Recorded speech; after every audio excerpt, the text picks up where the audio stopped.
नमस्कार दोस्तों, मैं सुजीत कुमार आज एक और नए वीडियो के साथ आपका स्वागत करता हूं।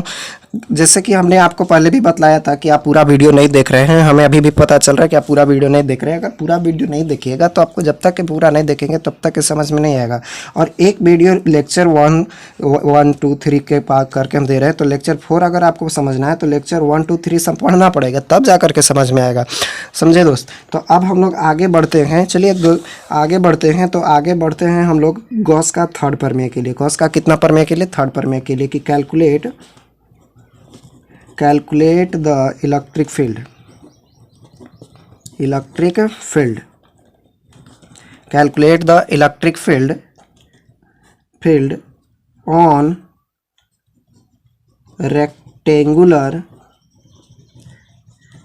Rectangular uniform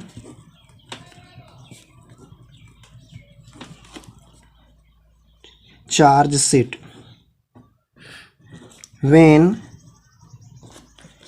unit positive charge are kept at any outside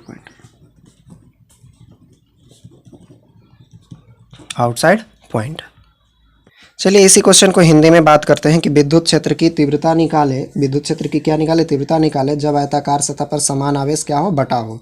तब विद्युत क्षेत्र बाहरी बिंदु पर हमें निकालना है। कि कौन सा बिंदु पर निकालना है भाई? बाहरी बिंदु पर। तो चलिए हम लोग इसका सबसे पहला चीज़ तो फिगर बनाना होगा। फिगर बन गया तो क्वेश्चन बन गया। फिगर हमारे पास आयताकार शीट है। ऐसा मान लिया जाए ये हमारे पास कैसा है? आयताकार शीट है। इस पर हमने यूनिफॉर्म चार्ज को डिस्ट्रीब्यूट कर दिया। यूनिफॉर्म चार्ज को जब हमने इस पर डिस्ट्रीब्यूट कर दिया तो अब इस यूनिफॉर्म चार्ज के ऊपर अब हम लोग निकालना चाहेंगे तो या तो हम लोग लेंथ वाइज निकालेंगे या तो विड्थ वाइज निकालेंगे। लेंथ वाइज या तो हम लोग किस वाइज निकालेंगे? Width wise. तो हम लोग इसमें एक कोई सतह लेते हैं जिसका हम लोग गॉसियन सतह का नाम भी दिए थे। मान लिया जाए कि इसमें हम एक पेन लगा दिया तो इस पेन के कारण यहाँ पर विद्युत क्षेत्र की तीव्रता अब हमें मिलेगा। तो विद्युत क्षेत्र की तीव्रता जैसे पहले हमने निकाला था, जैसे हमने पिछला क्लास में बनाया था, वैसे ही ये भी है। विद्युत क्षेत्र की तीव्रता ई, उसका एरिया कितना होगा? ए होगा। दोनों का डायरेक्शन क्या होगा? सेम होगा, ई ए। और यहाँ का हमारे पास एक पॉइंट होगा जिस पर चार्ज होगा, और ये पॉइंट हमने इस पर चार्ज कितना दिया है भाई? क्यू दिया है। कितना चार्ज दिया है? क्यू दिया है। सेंटर कितना है? ओ है। सेंटर कितना है? ओ है। तो ये सारा चीज़ हमें कोई बड़ी चीज़ नहीं है, ठीक है। तो ये इतना सारा फिगर बनाने के बाद अब क्या करेंगे? अब सीधा आप लेट अस कंसीडर लिखेंगे तो let us consider ABCD is the rectangular surface this charge Q calculate the electric field intensity. यही लिखना है कि ABCD is the rectangular charge sheet this charge Q and calculate the electric field intensity. तो ये आप खुद से लिखिएगा, ठीक है। अब हम लोग आगे बढ़ते हैं, हम लोग चलते हैं, इसको कैलकुलेट करते हैं। तो हम सीधा जाएंगे कहाँ के? किसके पास? फ्रॉम गॉस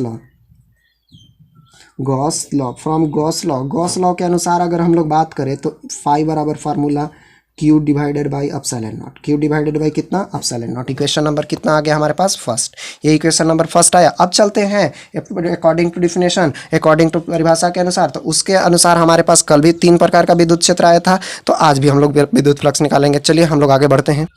तो अकॉर्डिंग टू परिभाषा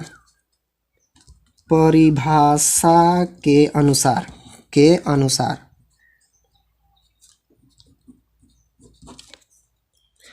अनुसार बात करते हैं तो फाई बराबर फार्मूला हमारे पास हो जाएगा ई ए कॉस थीटा 0 डिग्री, ई ए कॉस थीटा 0 डिग्री प्लस ई ए कॉस कितना डिग्री? 90 डिग्री। तो फाई बराबर फार्मूला हमारे पास हो जाएगा कि फाई बराबर ई इंटू ए प्लस ई इंटू कितना? ए प्लस कितना? 0। कॉस 0 90 का वैल्यू 0 होता है, कल भी बतलाए थे। तो फाई बराबर हमारे पास फार्मूला हो जाएगा ई इंटू कितना? ए, 2EA। इक्वेशन हमारा कितना? सेकंड। अब समीकरण 1 और 2 को इक्वेट कर दीजिए। समीकरण कितना से? फर्स्ट एंड सेकंड से। समीकरण फर्स्ट एंड सेकंड से अगर हम करेंगे तो हमारे पास आ जाएगा 2EA is equal to formula आ जाएगा Q डिवाइड एप्सिलॉन नॉट। तो E का वैल्यू हमारे पास कितना हो जाएगा? Q divided by 2 epsilon naught into A. हमारे पास कल फार्मूला एक बार बतलाए थे चार्ज डेंसिटी का, एरिया चार्ज डेंसिटी। तो एरिया चार्ज डेंसिटी सिग्मा का एक फार्मूला हमने पढ़ाया था Q divided by A. Q divided by कितना ए, क्यू बटा ए इक्वल टू कितना सिग्मा, तो ई बराबर हमारे पास फॉर्मूला आ जाएगा sigma divided by 2 epsilon not. यानी किसी रेक्टेंगुलर शीट पर अगर आप विद्युत क्षेत्र निकालने जाएंगे तो उसका वैल्यू कितना आएगा, sigma divided by 2 epsilon not, 2 epsilon naught. तो ये हमारे पास वैल्यू आएगा, ये हमारे पास क्या आएगा, वैल्यू आएगा। तो इसको बड़ी चीज़ नहीं थी, तो आप लोग इसको खुद से कैलकुलेट भी कर सकते हैं, आगे भी बढ़ेंगे। तो देखिए अब हम लोग बात क्या करनी है कि विद्युत क्षेत्र की तीव्रता निकालना है। अब इसका एक और अनुप्रयोग की आज बात कर ही लेते हैं। चलिए हम लोग तीसरा अनुप्रयोग कर लिए थे, चौथा अनुप्रयोग के लिए हमारे पास बात करनी है। तो चौथा अनुप्रयोग है कि calculate the electric field on the cuboid body, on cube और क्यूबाइड बॉडी। जब क्यूब और क्यूबाइड बॉडी पर अगर विद्युत क्षेत्र निकालना है, अगर इस पर चार्ज डिस्ट्रीब्यूट, मान लिया जाए कि एक सरफेस पर हमारा चार्ज डिस्ट्रीब्यूट है, कितने सरफेस पर चार्ज डिस्ट्रीब्यूट है, एक सरफेस पर। तो एक सरफेस के लिए अलग होगा, दो सरफेस के लिए निकालेंगे तो दो सरफेस आएगा, तीन सरफेस के लिए निकालेंगे तो तीन सरफेस आएगा।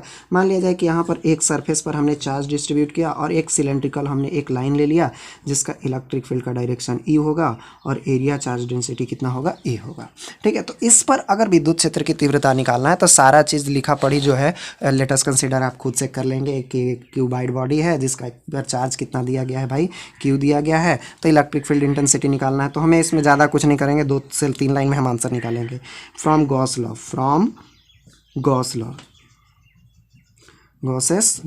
गॉसेस लॉ की अगर बात करें तो हमारे पास फाई का फार्मूला हो जाएगा Q divided by epsilon not, Q divided by कितना, एप्सिलॉन नॉट। यहाँ तो विद्युत क्षेत्र की तीव्रता एक ही है, विद्युत क्षेत्र की तीव्रता कितना है, एक ही है, तो एक ही निकलेगा। दोनों तरफ रहता था, 2 निकलता और एक और निकलता, 3 परपेंडिकुलर जो होता।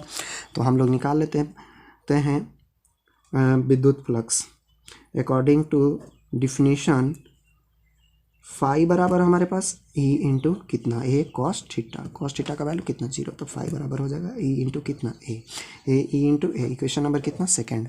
ए इक्वेशन नंबर कितना बन जाएगा, सेकंड बन जाएगा। अब हम लोग चलते हैं समीकरण 1 और 2 से, इंग्लिश में लिख लीजिएगा फ्रॉम समीकरण 1 और 2। तो ई ए बराबर हो जाएगा Q divided by epsilon not, Q divided by कितना, एप्सिलॉन नॉट। तो Q divided by epsilon not होगा। अब हम लोग इसी वैल्यू को क्या हम ऐसा भी लिख सकते हैं क्या कि ई बराबर cube divided by epsilon naught into A, और क्यू डिवाइडेड बाई ए का जो वैल्यू था वो सिग्मा के बराबर था, अभी पढ़े। तो ई का टोटल वैल्यू अगर बोला जाए तो हमारे पास आ जाएगा Q divided by sigma divided by epsilon not. 6 surface होगा तो बट्टा में 6 होगा और 2 सरफेस होगा तो बट्टा में 2 होगा। अब मान लिया जाए कि इस पे सरफेस पर एक चार्ज था, तो यहाँ पर फार्मूला जो आया 1 में आया, 2 पर होता तो 2 से डिवाइड, 3 पर होता तो 3 से डिवाइड। तो आज के लिए हम लोग इतना रहने देते हैं। अगले क्लास में अब हम लोग गॉसेस लॉ के ऊपर केवल न्यूमेरिकल की बात करेंगे, बहुत सारा न्यूमेरिकल आपको मिलेंगे अब यहाँ से। तब तक के लिए धन्यवाद। मेरे वीडियो को अच्छी लगती है तो आप लाइक करें, चैनल को सब्सक्राइब करें और वीडियो को ज़्यादा से ज़्यादा लोगों के पास आप शेयर करें। धन्यवाद।